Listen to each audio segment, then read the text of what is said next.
Hello les amis, j'espère que vous allez bien. On se retrouve aujourd'hui pour une nouvelle vidéo. Je vais vous faire mon top 5 de mes attractions préférées à Animal Kingdom à Walt Disney World. Donc si ça vous intéresse, restez bien là et c'est parti!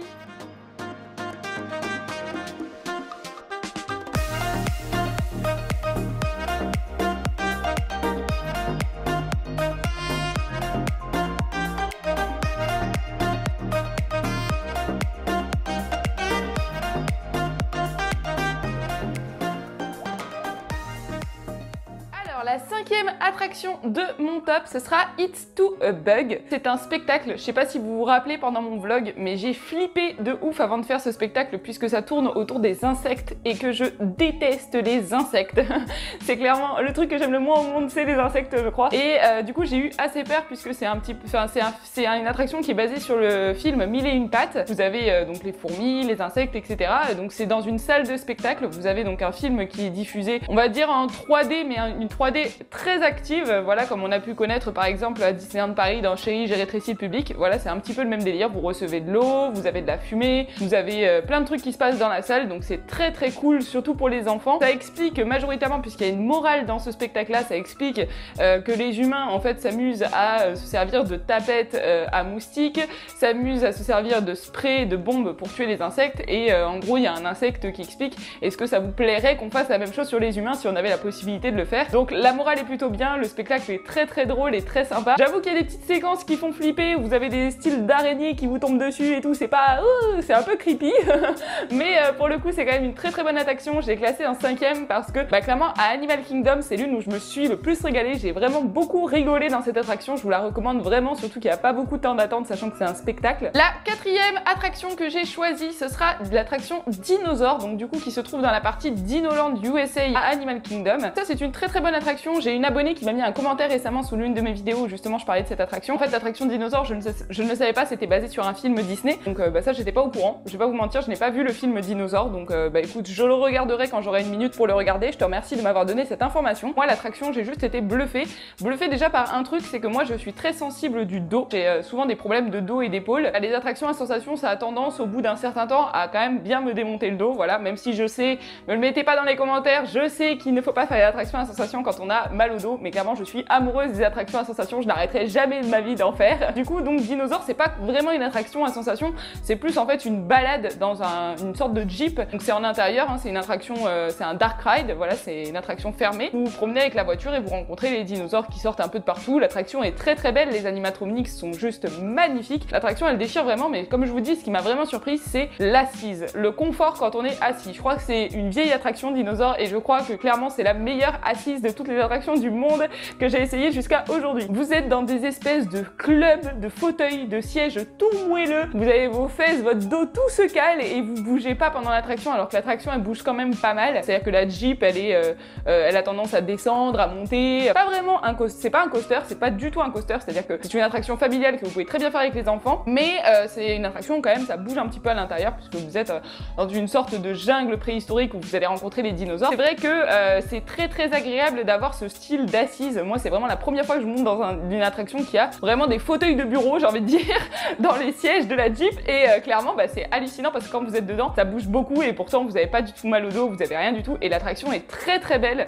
Vraiment la finition est magnifique, les dinosaures sont trop bien faits, c'est vraiment une attraction qu'on a beaucoup rigolé, c'est surprenant, il y a plein de trucs sympas à l'intérieur. Ça reste quand même une attraction style par exemple la petite sirène, etc. Mais c'est vrai que le packaging quand on rentre à l'intérieur est très très bien fait puisque vous montez dans une espèce de Jeep, partir en exploration pour rencontrer les dinosaures, donc c'est très très bien fait et très sympa. Moi j'ai vraiment eu un très gros coup de cœur pour Dinosaure. La troisième attraction de mon top, ce sera le Kilimanjaro Safari. Alors le Kilimanjaro Safari, je vous en avais déjà parlé dans ma vidéo les parcs à Walt Disney World, je vous la remets juste en haut si vous ne l'avez pas vu. Forcément je vous avais parlé de quelques attractions, donc là je vais m'étendre un petit peu plus sur le sujet. Comme je vous l'ai déjà dit, le Kilimanjaro Safari c'est une réserve naturelle et vous montez en fait dans des vrais véhicules et vous allez pouvoir donc, c'est des véhicules je crois de 4 rangées, et dans les rangées on peut mettre je crois jusqu'à 6 personnes, et vous allez pouvoir rencontrer des vrais animaux, de la vraie faune, de la vraie flore naturelle dans une grande réserve. Donc en fait, vous êtes dans le véhicule, le speaker, donc la personne qui va vous parler pour vous dire qu'il y a par exemple un hippopotame à droite et un éléphant à gauche, c'est la personne qui conduit. Voilà, donc c'est pas la voiture n'est pas sur rail. La voiture en fait avance avec un vrai conducteur. Donc ça déjà c'est un petit peu atypique, on va dire. C'est pas souvent que dans une attraction, généralement c'est toujours sur rail. Là j'avoue que c'était assez surprenant. Ensuite du coup vous allez donc vous promener. La balade est quand même relativement longue. Je vais pas vous donner un temps exact, mais je pense que ça dure quand même un bon quart d'heure voire 20 minutes. Vous allez donc du coup vous promener dans le safari où vous allez pouvoir rencontrer des tas d'animaux différents. Vous avez le lion, vous avez les éléphants, vous avez les girafes, les hippopotames, enfin voilà, vous avez les zèbres, vous avez des tas d'animaux et c'est absolument magnifique, c'est génial, c'est un super moment. Alors ce qui est assez sympa dans la voiture, je l'avais filmé pendant mon vlog, vous avez une espèce de frise chronologique dans la voiture en face de vous et cette frise vous permet de dire à quel moment vous allez croiser quel animal. En fait ça commence de la gauche et ça va jusqu'à la droite et vous avez tous les animaux et vous pouvez donc suivre le parcours si vous comprenez pas bien l'anglais. Vous lisez tout simplement la frise et vous saurez au fur et à mesure sur quel animal vous allez tomber, donc ça c'est plutôt pratique. Franchement l'attraction est hyper variée, super rigolote, très bien faite et puis surtout c'est un petit peu comme si vous payiez pour aller dans une réserve naturelle. Là c'est exactement pareil, vous rentrez vraiment dans la nature avec les animaux. Alors comme je l'ai déjà dit lors de ma précédente vidéo, ne soyez pas surpris, comme c'est le principe d'une réserve naturelle, si par exemple le lion n'a pas envie de vous voir, il ne viendra pas vous voir et personne ne l'obligera à venir vous voir. C'est le respect de l'animal avant tout et ça c'est absolument génial. J'ai trouvé que cette attraction pour moi c'était un gros coup de cœur justement pour ça. Vous savez que les animaux c'est toute ma vie, voilà, moi je suis folle amoureuse des animaux, j'aurais presque pu monter une chaîne YouTube sur les animaux mais bon, voilà, j'ai décidé de choisir Disney. Mais pour le coup quand même cette attraction elle est quand même super rigolote, elle est très bien faite et surtout vous faites une vraie découverte et vous passez un vrai moment dans la nature, donc c'est vraiment une attraction que je recommande fortement si vous êtes autant amoureux des animaux que moi. Si vous aimez tout simplement les attractions, sincèrement c'est une attraction qui bouge quand même pas mal, même si vous restez dans un véhicule. L'attraction est vraiment bien et elle m'a beaucoup plu et comme je vous dis, moi qui aime les animaux, je trouve que de faire un safari dans un parc d'attractions avec une réserve naturelle c'est juste le top. La deuxième attraction de mon top, ce sera une attraction à sensation les amis, ce sera Expédition Everest. Alors cette attraction avant de partir à Walt Disney World, je rêvais de la faire clairement parce que j'adore la thématique de l'attraction puisque c'est du coup vous rentrez dans la montagne pour retrouver le Yeti. Une vraie histoire autour de l'attraction, c'est vraiment l'expédition Everest. Je trouvais que vraiment l'attraction était magnifique quand on rentre dans le parc parce que déjà cette grande montagne on la voit de super loin, on la voit depuis le parking, donc c'est vraiment une très grosse attraction, on va dire, elle est très imposante dans le parc. Du coup elle se trouve dans la partie Inde. Vous montez dedans, c'est un vrai coaster, un vrai bon rock'n'roller, j'ai presque envie de dire. Franchement ça bouge vraiment beaucoup à l'intérieur et surtout vous avez, on va dire 30 secondes, pas plus d'une minute, où vous allez du coup être en arrière. Voilà, je vous préviens pour pas vous faire surprendre puisque nous on l'a été. Vous allez passer dans la montagne à grande vitesse, vous allez entendre le rugissement du Yeti. Sincèrement c'est un coaster que j'ai beaucoup aimé parce qu'il est vraiment super sympa. Il n'y a pas de looping à l'intérieur, donc si vous n'aimez pas les loopings, sachez que vous n'aurez pas de problème à faire ce coaster là. La thématique est super bien faite, l'histoire est vraiment géniale, en plus quand vous rentrez dans la file d'attente etc c'est vraiment super bien fait, énormément de détails, c'est très bien fini, voilà, ça donne vraiment envie d'en savoir plus sur l'histoire du Yeti. Et sincèrement moi je me suis régalée, vous savez que j'adore les coasters, même si à la base je suis pas censée les faire. J'adore vraiment les coasters, c'est vraiment super sympa et c'est assez surprenant comme attraction parce qu'on s'attend pas forcément à partir en arrière, on s'attend pas forcément à ce que ce soit un coaster aussi puissant et sincèrement ça envoie du lourd. La première attraction de mon top ce sera Fly of Passage du coup qui se trouve dans la partie Pandora du parc. Oui forcément j'étais obligée de mettre une attraction du World of Pandora parce que hey, les amis c'est quand même l'un des endroits les plus fun du parc. Fly of Passage c'est clairement une attraction qui déboîte les gars, mais vraiment c'est impressionnant. Si vous devez attendre, attendez, franchement ne râlez pas parce que quand vous allez sortir vous allez avoir tout plein d'émotions qui vont se passer en vous, c'est incroyable. En fait c'est une attraction du coup donc sur le thème de Pandora, c'est sur une attraction sur le thème film Avatar. L'histoire en gros c'est que vous êtes amené à avoir une mission et à devoir faire un petit peu comme dans le film, vous transformer en avatar pour monter sur un banshee et aller suivre votre mission. Donc l'histoire est plutôt bien faite puisque vous passez dans plusieurs phases dans la file d'attente où par exemple on va scanner votre visage pour vous donner votre visage d'avatar, ou on va vous scanner pour dire quel banshee va avec vous. Le banshee si vous savez pas ce que c'est ce grand oiseau là que je vous mets en photo juste ici,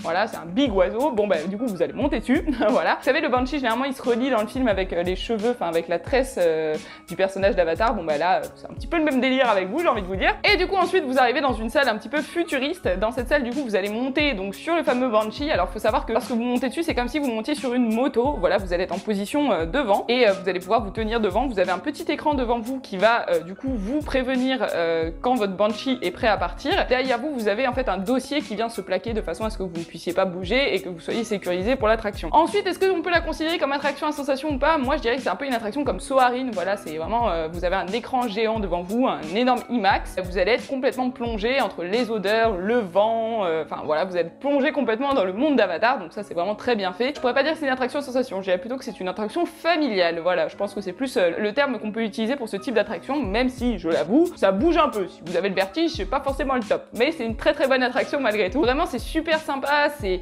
hyper immersif. Je sais que immersif c'est mon mot préféré quand je parle des attractions parce que j'aime bien justement quand je suis plongée dans le monde de l'attraction et quand je suis plongée dans ce qu'on a essayé de me montrer. Et là clairement Fly of Passage, quand je suis sortie la première fois, je tremblais tellement que j'ai trouvé ça ouf. Vous avez, quand vous êtes assis sur le siège, vous sentez le banshee respirer sur vos cuisses, en fait ça fait comme un mouvement comme ceci et vous avez les ailettes de l'animal qui respire sur vos cuisses, enfin c'est hyper réaliste, hein, c'est incroyable vraiment. Vous avez vraiment l'impression pendant l'espace du temps d'attraction que vous êtes dans le monde d'Avatar, que vous êtes à Pandora, que voilà, vous allez chasser et voler avec eux, c'est vraiment incroyable. J'ai jamais eu une attraction qui m'a autant plongé dans le monde, dans un monde particulier comme ça, et là sincèrement c'est une grande réussite, prodigieux j'ai envie de dire, c'est incroyable, voilà, il n'y a pas d'autre mot, c'est vraiment impressionnant. Animal Kingdom c'est quand même pour voir les avatars, donc c'est vrai que c'est un petit peu dommage si vous veniez à la louper, donc moi ce que je vous donne comme conseil c'est d'y aller vraiment à la première heure. Sachez que le parc, justement suite au succès de Fly of Passage, ouvre un petit peu avant 9h, voilà, donc du coup vous allez pouvoir vous enregistrer tout avant 9h. Alors le parc n'est pas ouvert, les attractions ne sont pas ouvertes,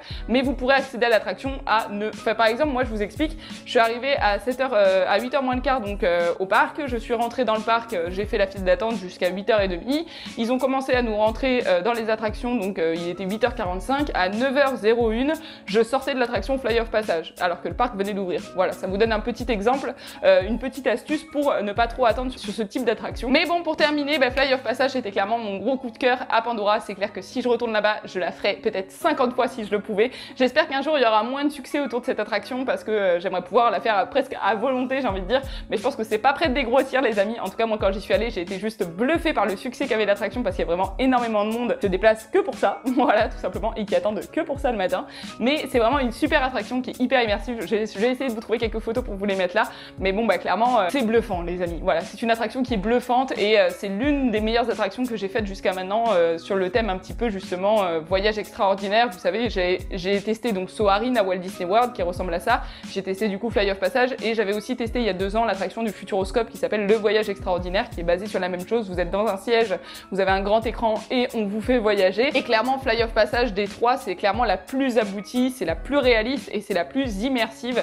Elle est vraiment impressionnante. Voilà, il n'y a pas d'autre mot à dire. Bon voilà les amis, ça y est, cette vidéo touche à sa fin. J'espère qu'elle vous aura plu, j'espère surtout que j'aurai peut-être pu vous aider pour vos fast pass, pour classer vos attractions, etc. Sinon, si la vidéo vous a plu, n'hésitez pas à me lâcher un gros pouce bleu ou bien un commentaire. N'oubliez pas de vous abonner et de partager la vidéo. Et sur ce, on se dit à bientôt.